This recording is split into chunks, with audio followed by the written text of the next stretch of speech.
The West Tigers podcast is brought to you by the West Tigers Podcast Forum. Have your say on anything to do with the West Tigers. westtigerspodcast.com.au.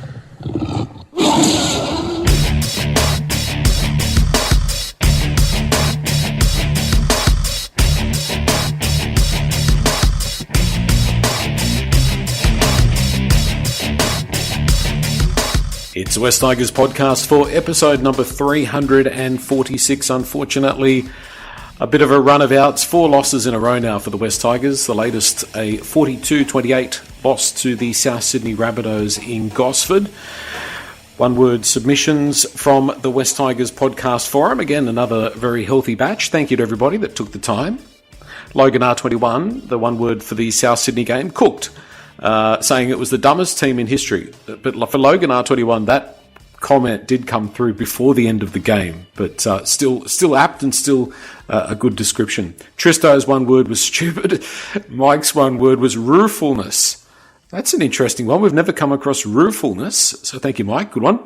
I wonder if did you look in the dictionary to find that, I wonder, if they'll let us know. Campo, soft.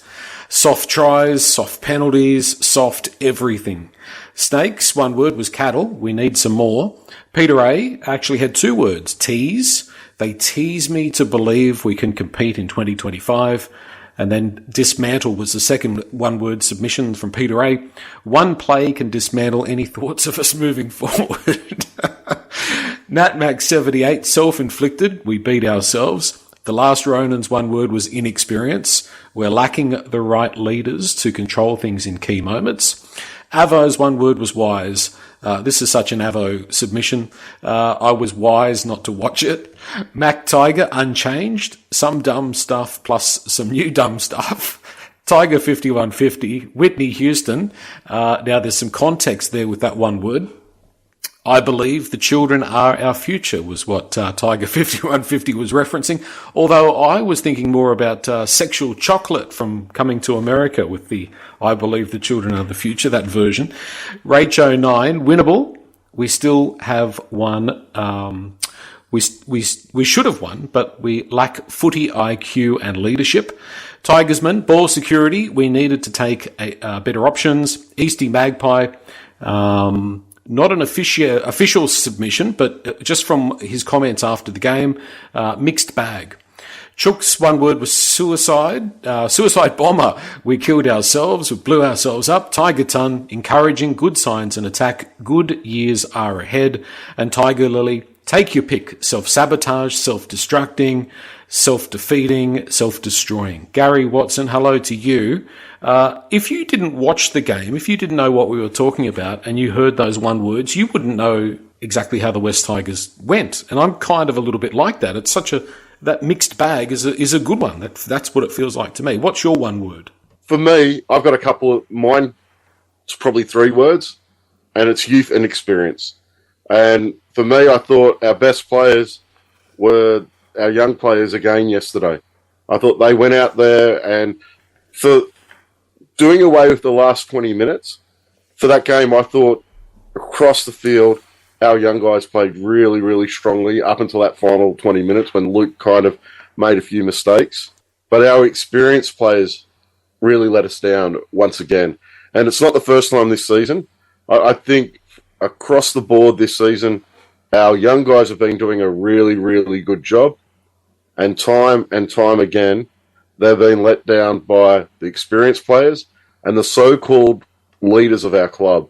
And that's the biggest problem that I kind of have at the moment. And the most disappointing thing is that those young guys are putting in all this work and being let down. But that's also a positive, that the young guys we've got coming through are the guys that are performing, and they're the future of our club. So there is some positives in that, but yeah, youth and experience for me. We'll unpack that a little bit more in a minute or two. When you said the so-called, I thought you were going to say the so-called Big Four. But yes, that's such a West Tigers thing in our mind.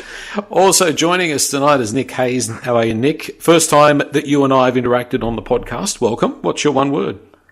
Thanks, Joel. Pleasure, and thanks for having me again. My one word is roller coaster. And if I can take a quote from Ron Burgundy, I felt like I was watching that game in a glass house of emotion. Just the amount of swinging, Souths jumped out to an early lead, 10-0. Tigers hit back with 2 quick tries. And then South score a couple of tries. Tigers score. I was up and down off the lounge like a yo-yo. It was a roller coaster of emotions. But another game where we were really in that one, and there were so many positives to come out of it, but it's probably a game that we probably should have won. Yeah, and second time in recent memory where we've scored 28 points and had a loss. We scored 28 against Melbourne, who scored 40, so a very similar sort of scoreline. I want to talk a little bit about that in a moment. I've got a couple of one-word submissions, as I'm contractually obligated to do. One of them is physicality. You could see with Souths at times they really were controlling the impact and the collision, which led significantly to their quicker play the balls. In fact, there was one South play the ball where the attacking player didn't actually even stop. Not only did he get to his feet that quickly that his forward momentum continued and he split our markers. He never actually came to a stop. That's how physical they were. That's how hard they were running at times in that game, especially that first 10 minutes. That first 10 minutes, I thought to myself, oh, this is going to be a long afternoon. They were really blowing us away. That was definitely the story of the game. And as I put on the forum, like the thing is that we did try and slow them down, slow the play the ball down, but the referee wasn't having any of that. And that's why we conceded so many penalties and 6 agains. Wasted is another one I've got. It was a wasted opportunity. I think it was when wins are hard to come by. That was one maybe that was an opportunity that should have come up.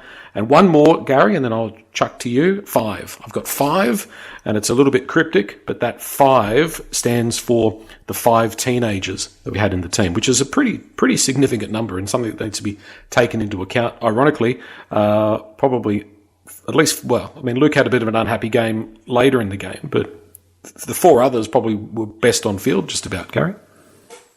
And that wasted, I think that really was a wasted opportunity, Joel. That was a game we should have won. I thought South were really poor.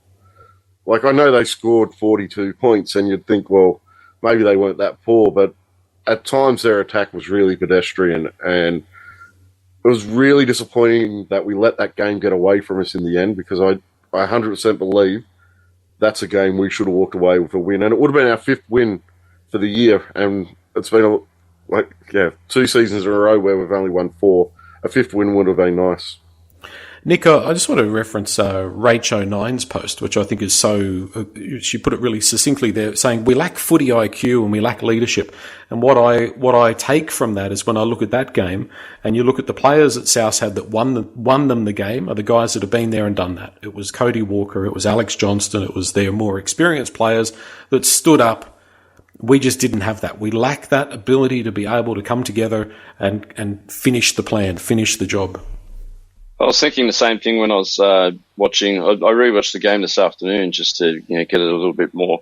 I wanted to really relive that loss again and get it fresh in my memory. But you're right. Souths have got experience across the field in different positions where our experience is maybe a little bit lesser than that. Obviously, Caesar at halfback, but again, he ended up in the bin. But yeah, we've got very much a young team across the park. We do lack that. Which obviously resulted in the way the game panned out, with our young guys putting their hand up and unfortunately running out of steam. For me, it wasn't so much a lack of leaders. There's leaders in our side. John Bateman's had a very experienced career. He's played in grand finals. He's played in the Super League. He's played in World Cups. He's played for England. He was our captain yesterday, and coming off our own line twice after tries being scored. One time he dropped the ball himself, and the second time he pushed that past the Dream Buller that Dream knocked on. That was our captain yesterday. We need better from those experienced players and those leaders of our team, because they are the leaders of our team. We need much better than that. It wasn't that we don't have leaders.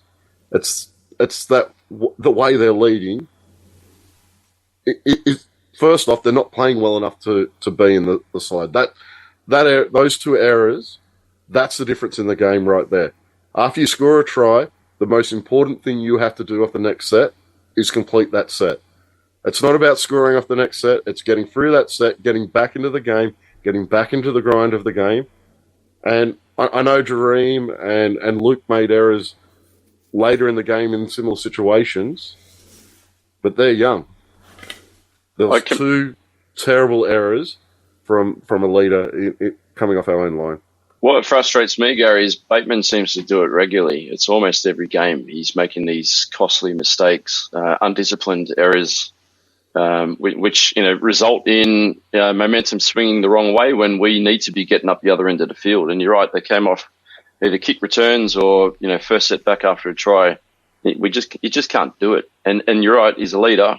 He was captain of the team on the weekend, and that's not what we need leading from the front. I don't want to make it a bash up John Bateman, but if you look at the other 16 teams in the NRL, how many for where John Bateman's at in this point in his career, do you think anybody else picks him as a starting second rower, Gary? I don't think the team sitting last should be picking him as a starting second rower after what we saw yesterday. So, no, I don't think anyone else is really picking him. I know our options are a little bit bare, but to not only be playing him with... And as Nick said, it's not the first time this season.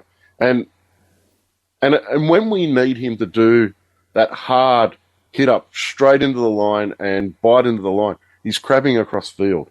And I know I'm isolating him at the moment, but he wasn't the only leader that was incredibly poor yesterday. Clemmer didn't do a great job yesterday. We've got Adam Dewey, who is telling players that they need to follow him, and if they don't follow him or they don't live up to the standards that our leadership team is kind of putting forward, they're going to be back in reserve grade.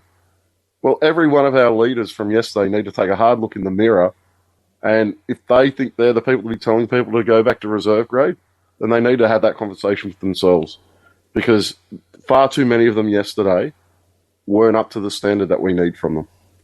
So just on Dewey, in the press conference, he only said a couple of things. He was there as the captain. I'm not sure why Bateman wasn't at the press conference. Did he have a... Not sure why either. Maybe it was they couldn't understand him. Maybe a language issue. He did say, to be fair to Dewey, in that context, he said, we, the senior players, need to lift our game, and then the youngsters can follow us, the younger players can follow us, which is slightly different, and that's a fair enough comment. And he is calling himself and the other senior players out, which I think is quite right, Gary. But it's not that comment, just that comment on its own. Okay. There was a comment before he came back into the first grade where he spoke about sending players back to the reserve grade. And I've never been a massive Adam Dewey fan. I've tried to give him the best chances I can, and I was rapping him his first couple of games back because I was very hopeful that the signs that we sometimes see of him of a lack of commitment or hanging onto the ball when he shouldn't hang onto the ball, I was hopeful that was going to kind of disappear. But the last 2 weeks, both those issues have come back quite tellingly, and it really hurts his football. The reason I get so frustrated with him is there's a really good footballer there. There's a really good footballer in Adam Dewey. He's got a lot of skill. He's a big body. He causes all sorts of issues for a defensive line. But I just don't think he has his head right. And he really lacks that. He talks a really good game of having a team-first mentality. But when you have a look at what he does on the field, I just don't think that plays out on the field. And I feel like I'm always giving him a little bit of a hard time. And maybe it is that I am being a little bit harsh on him. But I just don't see it. And it concerns me because he is a guy he's a type of player we need. He's a type of centre we need. He's a type of leader we need. But if you're going to be a leader, you have to get yourself right first, and I don't think he's done that. I want to circle back around to Dewey in a minute. I'm going to throw to you, Nick. Just one more with Nick in regards to John Bateman. It's not a lack of effort. I just think he's cooked. I think when we think about another year of John Bateman at this level, I don't see him being able to turn this around. I just think he's done. Do you think he's physically done or mentally done or both? I think a bit of both. I think there's a lot of miles in those legs. He's always played above his weight, and I think it's starting to catch up to him. Father time is not on his side. I agree, and I remember when he came to the club, there was an interview or a press conference where he came out and said, "I want to be part of the group that turns this club around," as they all do when they come to the Tigers. And when you're on the bottom, there's only one way to go. But yeah, I just wonder whether the longer that these guys are there, and we're just doing the same thing, winning 3-4 games a season and stuck on the bottom, whether that frustration's creeping in, and maybe that's part of the reason why he's showing so much discipline issues on the field. Maybe it's just frustration coming out in his actions.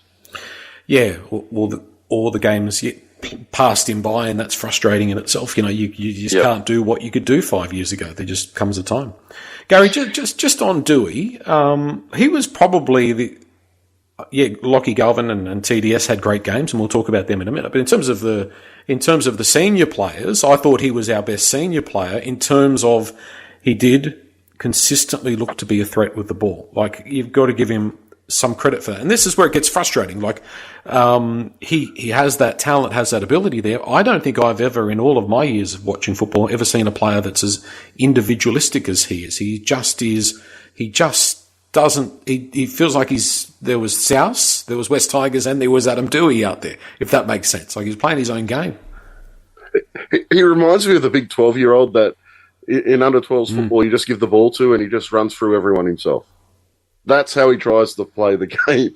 There's many a times where he had players yesterday in a better position than he was, and he just kept going himself. He wouldn't throw that pass.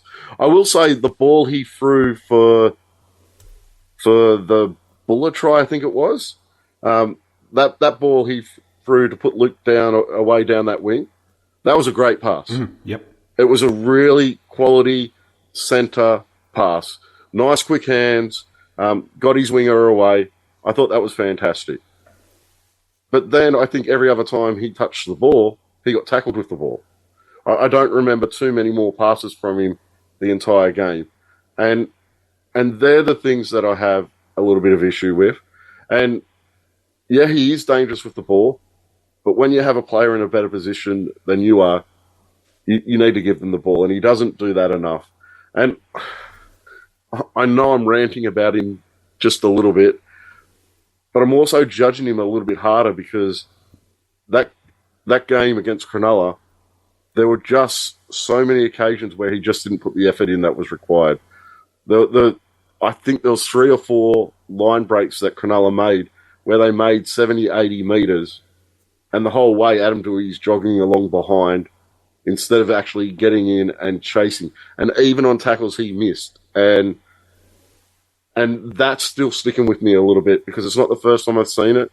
I've seen it in games in the past, and it was very evident in that Cronulla game that he wasn't putting in the hard work to get back into the defensive line or get back in cover defence. And for me, that's a big cross against him for me.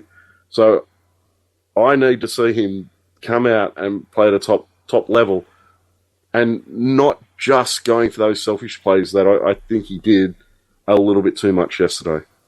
One thing, Gary, I got a bit frustrated watching back today with Dewey was in the 52nd minute, Galvin put Samuela into space down the left side, which ended up being fed to Dewey.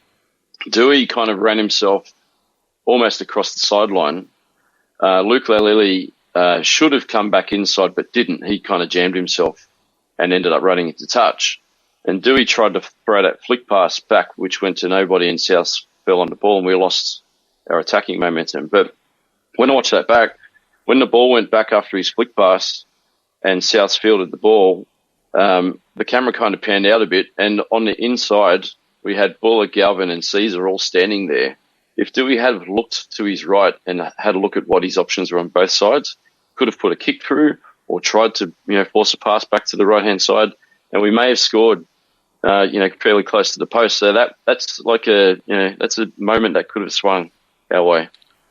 The only other thing I will mention, and I want to get off Adam Dewey in a moment because I'm sure there's going to be a few people just saying that I hate the guy. I don't hate the guy. But there was another. I was at the game yesterday, and there was another 2 or 3 times where he verbally got into a couple of players for errors and being in the wrong place in defence. And I get that from a senior player, and we want that from senior players. But if you're doing that, you need to have your game at the highest level, and I don't think he's shown that the last few weeks. He did it in the game against the Roosters. I think it may have been their first try. He turned around and gave Fatape a real serve in that game. Yep. And it happened again a couple of times yesterday. So there are just a few things he's really got to work on in his game, and I'll be very happy if he clears up those like four or five things that I've just mentioned. I think he'd be an interesting character to try and coach, and probably I'm a bit worried about now that Caesar's not available that Dewey's going to want to play 5'8" this week. Do you think there's any? I'm really worried about it. Do you think there's any chance of that, Nick? That he'll sort of state a case and try and make that happen? That's where he sees himself as being. I hope he doesn't, because like Gary, I think he's a centre. I don't think he's a half. And if he is a half, I don't think it's NRL half. I would hope that Benji also sees him that he's best playing out wider and keeps him there. Because I think, I still, as frustrating as Dewey is at times, I still think he, as Gary mentioned, he's quite dangerous when he runs the ball, and he does look hard to tackle. Yep. And can create a lot of opportunities off that. So, I'd rather see him out the centres. I hope he stays there. Please stay there, Adam, if you're listening. Yeah. The telling part about that for me is whether he'll be moved into the halves. There was a point yesterday where Tallyn was off with a head knock and Caesar was off in his sin binning. We kept Latu and Galvin in the halves, and Adam Dewey actually went to hooker. So for me, that probably tells you, I'm hoping, what Benji's thoughts around that kind of are, that he'd rather play Fainu and Galvin in the halves, because he could have moved Fainu into that hooker role.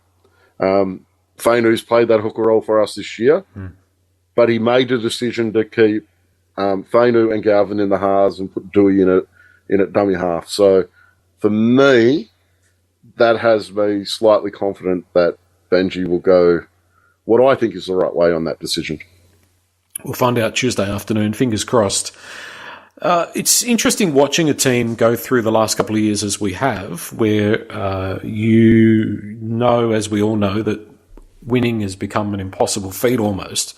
And so you see the personality of the team shift and change a little bit. Like, it feels to me what was different about this game and what's felt a little bit different in the last maybe 6 weeks is that the team is more willing to chance its hand. The team is more willing to throw the ball around, sometimes not in the best moments and sometimes to our own detriment. But, Nick, what I like about it, and it's really hard as a West Tigers fan not to compare to 05, but in 05, that was the change. The team got out of this old boring sort of way of playing the game and all of a sudden started playing this exciting up-tempo sort of game. You could see that's what was happening yesterday, and it was mostly paying dividends until it became too much, until Souths were able to capitalise on those mistakes. We made 15 errors.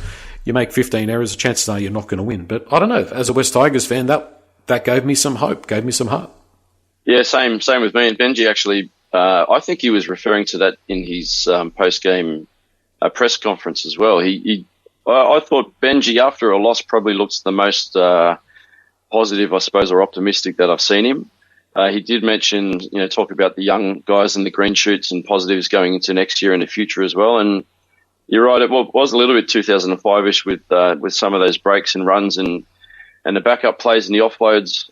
The combination that I really liked seeing between Galvin and Buller backing up a lot yesterday. I think that's the best support play I've seen Buller play all season. 100%. And I've been calling out for that. I thought Buller at times seems to be a little bit, I won't call him lazy, but maybe not looking for the opportunity, that second phase play as much as what he should be. But yesterday I thought he was really good. So, yeah, I would like to think that there are some positives. And I know, Gary, I messaged you yesterday and you said that there are some positives for next year. And I keep saying it. I can't wait for Luai to walk in the door because I think he's really going to inject that spark that we need.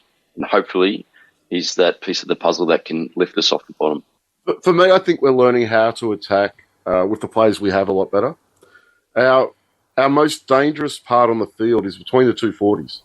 I think when we do a shift, especially to that left edge, especially that left edge yesterday when they had Damien Cook playing out in the centres on their right edge, that's when we look the most dangerous. From around that 50 metres out, around that halfway line out, when we did that shift, we'll hit in space quite regularly. For me, that's where we're most dangerous. We're still struggling once we get down in their 20. I think our attack still looks fairly predictable and fairly poor there. But 40 to 60 metres away from our try line, we look really dangerous. And that's why we're scoring those long-range tries yesterday. Those shifts to, especially that left edge, but we shifted a couple of times to the right edge and caused some trouble as well. I thought was really impressive yesterday. That try right on half-time, Gary, how good was that? And we are known for letting tries in just either side of half-time, but that got me off the couch. Like, I was excited when Galvin put Laulilii into space down the left side, and that fend he put on Damien Cook right into his face, like, I thought he was going to go over the sideline, but that fend was almost Pat Richards like in the grand final. That was cool to see. And you have a look, those shifts to that left edge have been working really well for a number of weeks now. If you think back to the Adam Dewey's first game back and that try we scored right after half-time in that game, that was a shift, a really nice shift from really deep, from about our own 20 to that left edge. And I think that's looking really dangerous. And part of that is the threat that Adam Dewey causes out there, because he does draw attention away from the halves and he does draw attention away from Buller when he's chiming in. So that left edge is looking particularly dangerous at the moment. So I would suspect we're going to be seeing a fair bit more of that shift in that kind of between the 40s moving forward. Sadly, that shift that Laulilii dropped the ball from Buller where South ended up scoring, that could have easily have gone the length of the field because there was space down that. So I don't know what it looked like live, but on the TV, it looked like there was a fair channel down that left edge, and it looked like if he caught the ball, he was in some clear space. Yeah, I want to talk about Laulilii in a moment, but just staying with the youngsters. Well, actually, I was going to talk about Tallyn Da Silva. We will in a sec, but Lachlan Galvin, I thought that was his best game for the club so far. I thought he really stepped up to a whole nother level. He was, because there's always going to be those comparisons. I can't help it. Like, how do you not reference 05? You have to. But, Benji was the reason why we won that grand final. We don't get there without Benji Marshall, because he was the upper crust of the class of the team, And Galvin was the first time yesterday. We've seen a couple of glimpses where I really thought this is the guy that the opposition has their heart in their mouth when he's got the ball. Like, he's starting to get to that point, which is really, really promising. Let's hope he sticks around. So well done, Lachlan Galvin. But Tallyn Da Silva, Tim Sheens described him as the best young hooker he'd seen, and I think that that was a really, really impressive performance.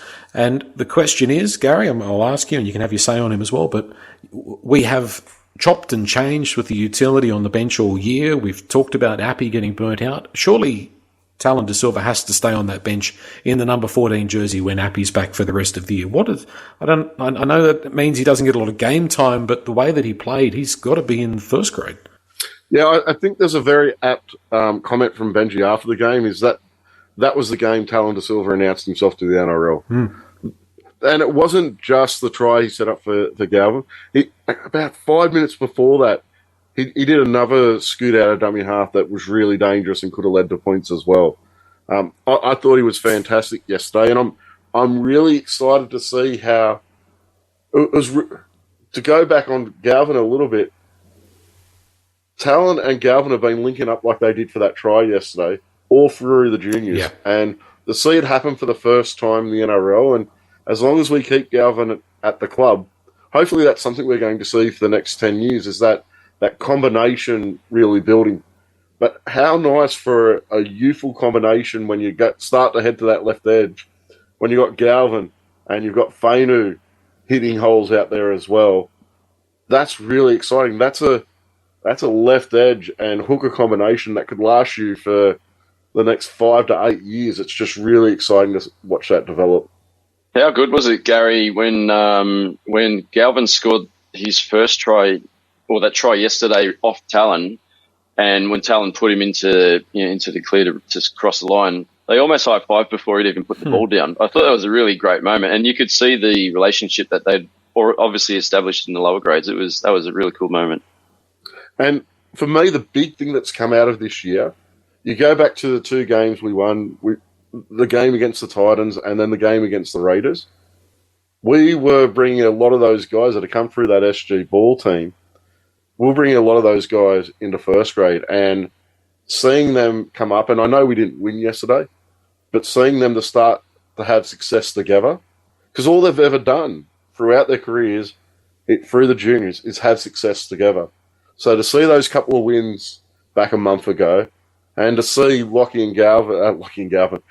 Tallyn and Galvin linking up like they did yesterday, that's how you keep these young guys at the club. I know a lot of people are sitting here thinking that if we don't provide the leaders around them and we just keep getting flogged, what you've got to build on is that these guys can do this together.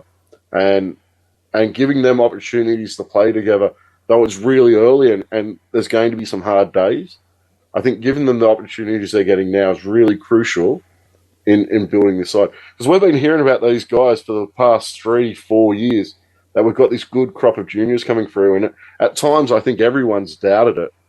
To see some of them starting to come through and really be our strong performers, which they have been this year. And I know Tallyn hasn't played enough. And I still didn't answer your question, Joel. I 100% agree. Tallyn needs to be in that 14 for the rest of the season, which makes it hard because you've got another young guy in Latu Fainu sitting there as well. Now, with Caesar being out, he'll get a chance in the halves, hopefully.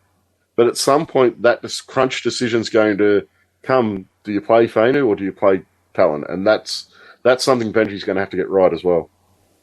That's my concern with Latu. I hope that they can keep him in and around the 17 because I'd want to see more of him. And yesterday I thought at times he looked very dangerous. So I really hope that he gets to play in the halves alongside Lockyer the next few weeks. But what I was just thinking about earlier when you were talking there, Gary, was I just hope with these young guys, and it's been said that the losses could be damaging for the development, I just hope that Benji can get in their ear and let them know that just focus on winning moments during games, because I think if they can start building their combinations and creating some really nice plays and setting up tries like that one with Tallyn into Lockyer yesterday, if they can bottle those moments and build that into their NRL experiences, then that's going to benefit us going into next year and beyond. So try not to focus too much on the losses because there's going to be more than wins, sadly, for the short term. And hopefully we can turn that into convert that into wins next year.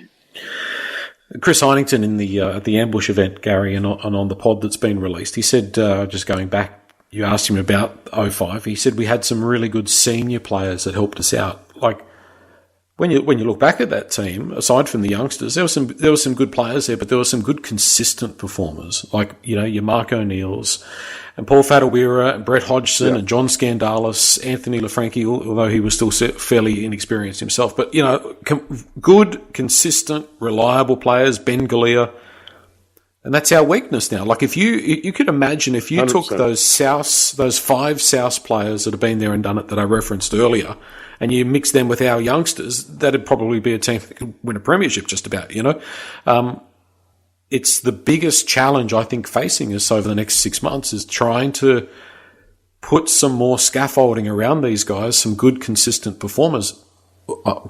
It's gone very quiet on that recruitment front. I know we talk about it every week, and I say I'm worried about it, and I wish we had something else coming. I suppose that there is a bit of experience now with Taruva, and of course Luai is vastly experienced premiership winner, State of Origin winner.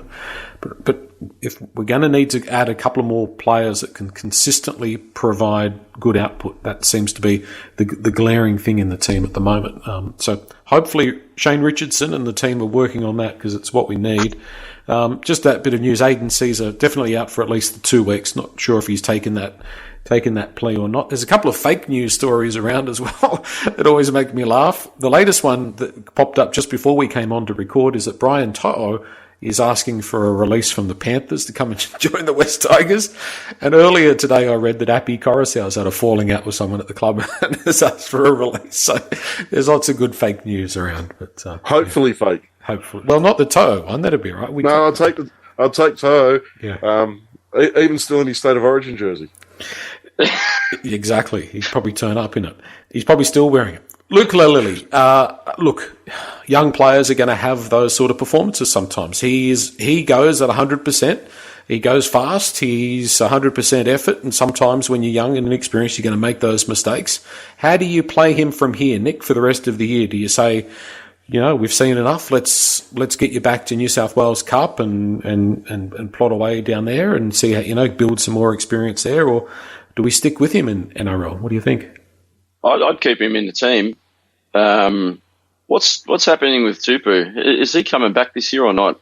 Who cares? Yeah, I know. I'd keep Laulilii in. I know what you're saying. It might be beneficial for a lot of these guys to go back to reserve grade and not get belted by the big boys. But on the flip side, you keep him on that edge and you keep him working with the combinations with Galvin and Sam Fainu and Lazu if he's on the field, and that can only benefit us going forward. What I did like about Luke yesterday was, he had a couple of really bad drops which were quite costly, but like you said, Joel, he was running onto the ball at speed both times. The first one that he dropped from Buller, he should have taken it. It was probably up around chin height, but he probably should have taken that one. The second one that he dropped, which I think was in the 71st minute, he overran the pass with Galvin. So when I watched that back, he was hammering at the line and unfortunately just got too far ahead of Galvin and the pass was forced too quickly and he couldn't hold on to it. So disappointing results, but I do like the way he plays. I'd like to see him stay. Yeah, I thought he was fantastic for 60 minutes yesterday, and then he had a really poor final 20. So he's a young guy. I think at times that's going to happen. To me, he dropped his head a little bit when he dropped that Buller pass. Now, it's probably a pass we didn't need to throw. We're in front at that point in time, I believe, from memory. And you once again, you got to get through that set of six. And you probably shouldn't have thrown that pass, but he should have caught it as well. The pass wasn't terrible. It should have been caught. The big thing that I've liked from him is he's doing a great job getting us out of our own end. We've been speaking all season about our lack of getting the set started. Not only does he hit the line hard, he gets a really fast play the ball. And what actually worked really well yesterday is he would do that first hit up, hit the line hard, hit the deck, and get a really quick play the ball. And Charlie Staines was doing the one straight after it. And Staines was covering a lot of ground really quickly, and it got our set started really well. That's probably been our biggest weakness all year. And you can probably carry Charlie Staines on the wing when you have when you have Luke on the other one, because he's getting that first tackle into a really good position. And we haven't been doing that enough all year, and it just set our sets up really well. The sets where we look the most dangerous were coming off the back of Luke getting a really fast play the ball on tackle one. So I'm keeping him in the side not because I want to give him a chance to make up for his mistakes. He made mistakes. I'm keeping him in the side because he's adding something to our side that we need, that we don't have at the moment, and he's the only one that can provide it. You used to be Junior Tupu's biggest fan, Gary. You'd be very upset to hear that. Who cares? He's not going to be here next year. I don't mind him as a footballer. I think he's got potential to be a really good winger. He's got nice big body. He fades in and out of games mentally, and that's probably the biggest issue with him. But who cares? He's not going to be here next year. He's someone else's problem, and if he doesn't fix that, I couldn't care less. Do you reckon Luke Laulilii, with his frame as he continues to develop, could turn into the next Daniela Tuaki? It's a very similar type of winger, isn't it? Like he's just runs with a lot of impact and speed. He could be a wrecking ball if he bulks up a little bit more. He's already pretty nuggety for his age, but interested to see what happens the next couple of years. Give him a couple of years, and if he keeps on this trajectory, and for the record, I'd keep him in there. I'll blow my own trumpet. I was the one that kept telling you guys that Tupu sucked, but nobody would listen. Now you all agree. I'm not saying he sucks. I'm just saying he's going. Charlie Staines, best game for the club. You're right about getting onto the ball, played with a lot of energy, a lot of enthusiasm. Nick, that's the Charlie Staines that we've been waiting to see. We've been waiting nearly 2 years to see it, but hopefully this is he keeps it up.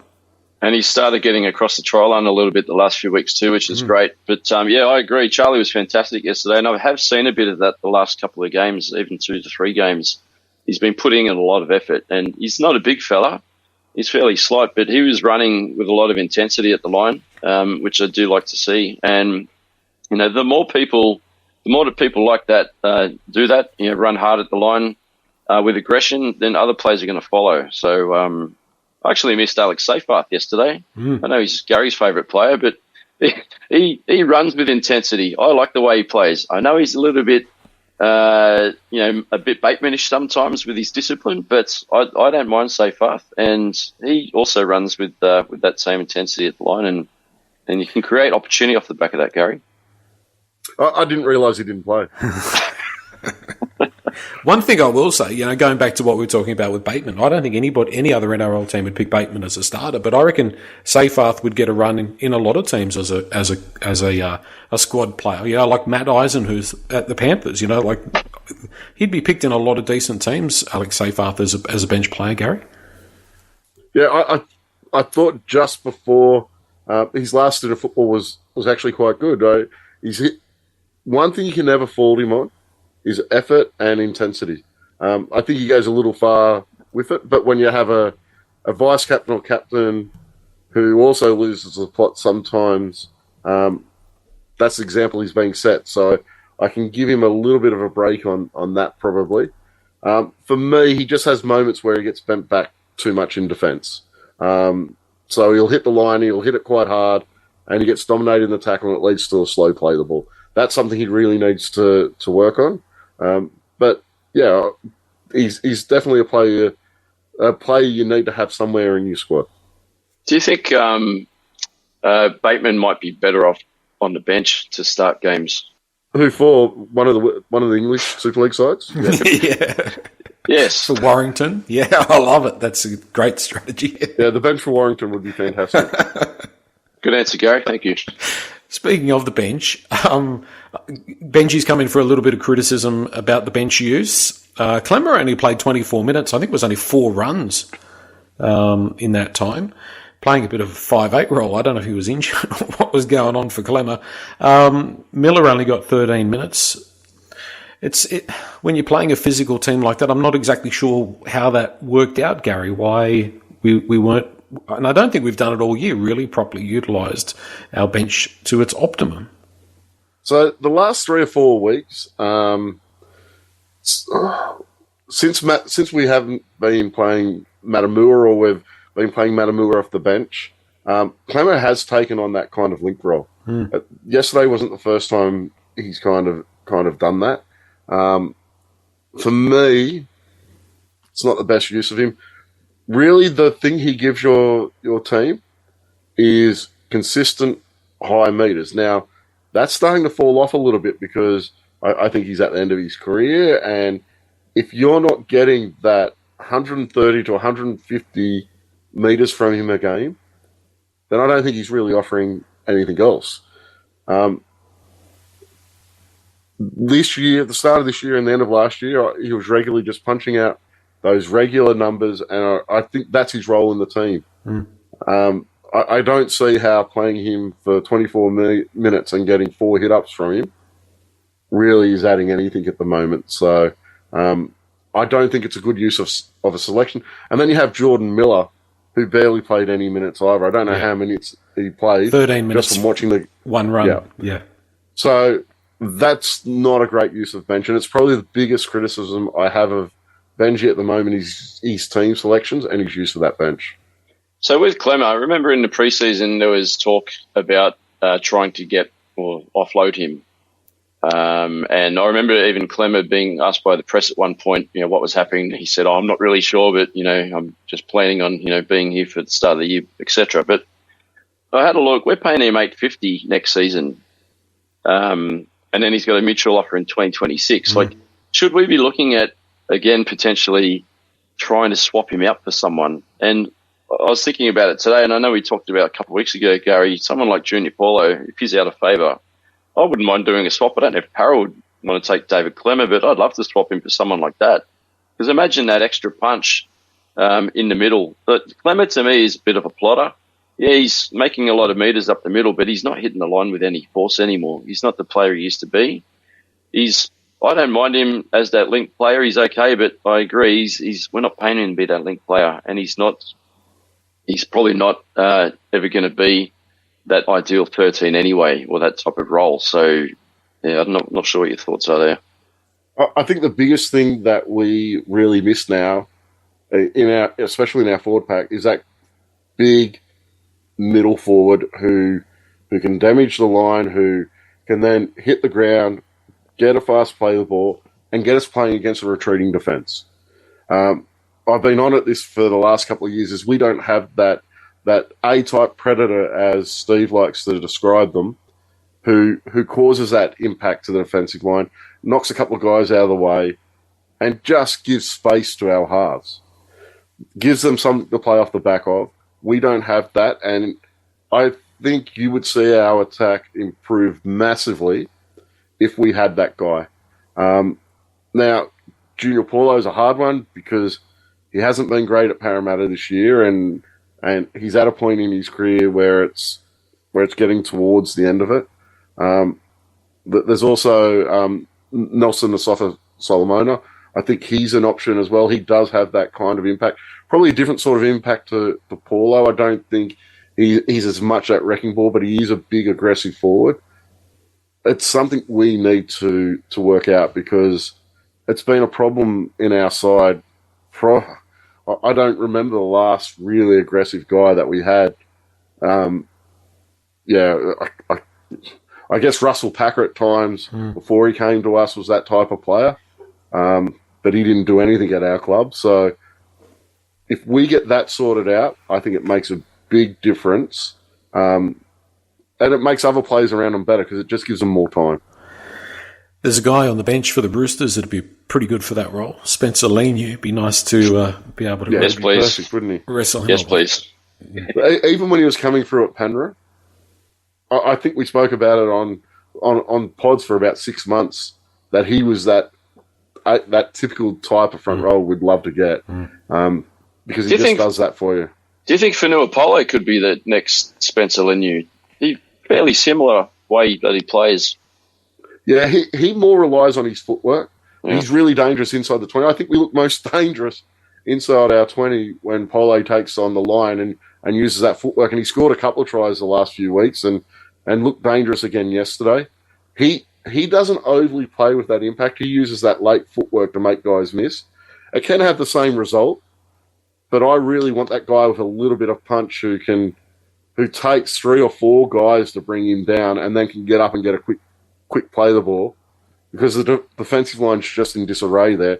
And when you have a look at the halves that we've got and you add Jerome Luai into those halves, you imagine Galvin and Luai and Appy against a retreating defensive line that still has 2 guys on the ground behind you. That's just the recipe for nightmares for defences, and we just don't have anyone capable of that. And I don't think, while I think Polo's been our best front rower this year by a long way, I don't think he's quite that sort of player. He was the only forward to crack 100 metres in that game. He's really strong again. Yeah, he was very strong again. But, we need another one. We need somebody else. And I think that Stefano and Clemmer neither of them are that player. Like, it's okay to have Stefano as your B player, but you need someone that's more aggressive as your A. That is that James Fisher Harris type, Gary. And for me, Steph does have impact. He does. I think a month or so ago, he was close to the most tackle breaks for a prop in the game. So he does actually make guys miss, and he does bump guys off. But when he hits the line and he bumps them off, he tends to stop. So he'll bump them off, but his momentum stops. He doesn't overly... And when he's at his best football, he does do it. He hits those guys, the guys bump off, and he goes over the top of them. that's what we're lacking, because for the most part, he'll hit the line, bump the guy off, but his momentum stops at the line. And all that really does is give the other defenders around a chance to come in and complete the tackle. So while Steph does have that impact, not enough is he the guy that hits the line, goes through the line, or goes over the top of the player and then gets a quick play of the ball on the end of that. And that's what we're lacking from him, and I think that's what we're lacking in our forward pack. Gary's other best friend, Shane Flanagan, has apparently gone off Michaeli Ravalawa. Anybody want Michaeli Ravalawa for a year or two out on the wing? Any interest? Funny you mentioned that, Joel, because I saw that headline this afternoon. I sent it to Gary. I said, "What do you think?" And he said, "No." Gary, what's your thoughts, mate? Look, when you have a look, for me, I'm playing Taruva as a winger next year. With him coming across, he may develop into a centre, but I don't think he's shown that yet. I don't think he's shown that at the Panthers yet. So for me, you've got to have a spot on the wing for Taruva to take. And Laulilii, I think I'm happy for him to get some time and have a space. If you sign Ravalawa for the next 2 years, where's the Laulilii spot to come into? And that for me is probably why I'm not making that signing. And the fact that he's just been so hot and cold the last 12 months. So I'm probably not looking at that.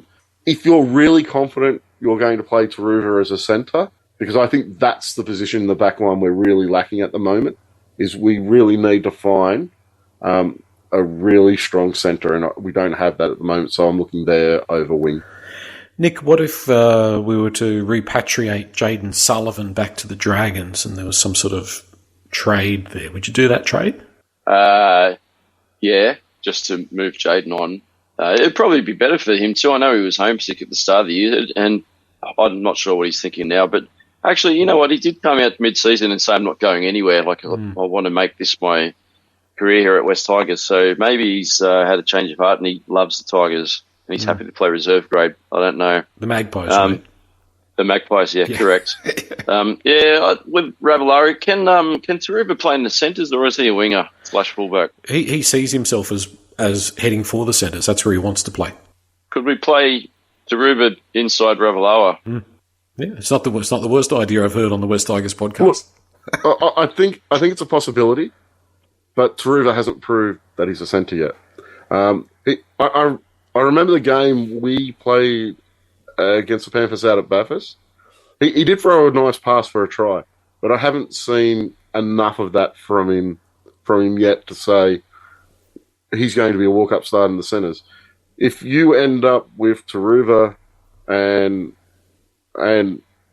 he doesn't make it as a centre, then you're giving up a really good winger and you're bringing in another guy, and it just kind of bottles it where you don't need to bottle it, I don't think, at this point in time. Well, maybe if you get rid of...